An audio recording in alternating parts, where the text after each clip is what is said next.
అవునమ్మా. పెద్దమ్మా పల్లవియే ఏర్పాట్లన్నీ చేసింది. అవునా? అవునులే. ఎవరిని ఎలా బొట్టలో వేసుకోవాలో దీనికి తెలిసినట్టుగా ఎవ్వరికీ తెలీదు.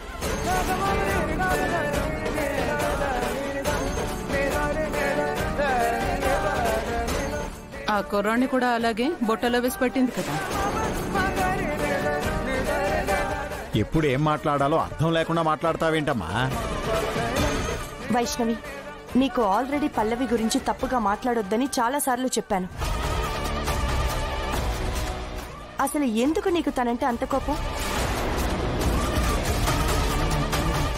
కన్న కూతురికేమో పెళ్లి చేసి పంపించేశాం. అక్కడ అది ఎలా ఉందో, తన మంచి చెడులు ఏమైనా చూసావా? తన కాపురం ఎలా ఉందో ఎప్పుడైనా కనుక్కున్నావా? ఏదీ లేదు. కానీ నా మాటకి గౌరవం ఇచ్చి ఈ స్థానాన్ని తీసుకుని పల్లవి ఆ ఇంట్లో ఉంటోంది. ఆ విషయం నీకు ఆల్రెడీ చెప్పాను. అయినా నీ బుద్ధి మారడం లేదే. అమ్మా, ఇవాళ మీ పెళ్లి రోజు. ఎందుకు ఆవిడతో గొడవ పడుతున్నావమ్మా? నాన్న, మమ్మల్ని ఆశీర్వదించండి. రా. నిండు నూరేళ్లు పిల్లా పాపల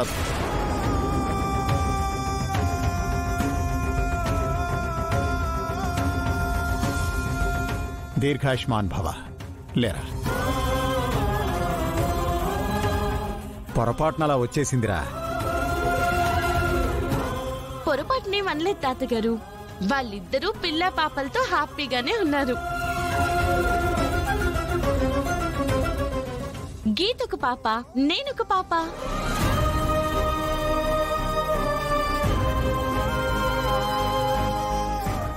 మా కన్న కూతురు ఉండింటే ఇలాగే మాట్లాడేది.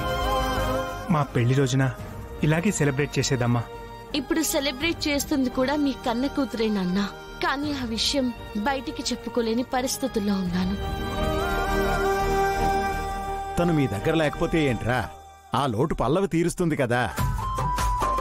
అమ్మా, మీ ఇద్దరి కోసం స్వీట్ చేశాను, తీసుకొస్తానుండండి. అంతేకాదు, కేక్ కటింగ్ కూడా ఉంది.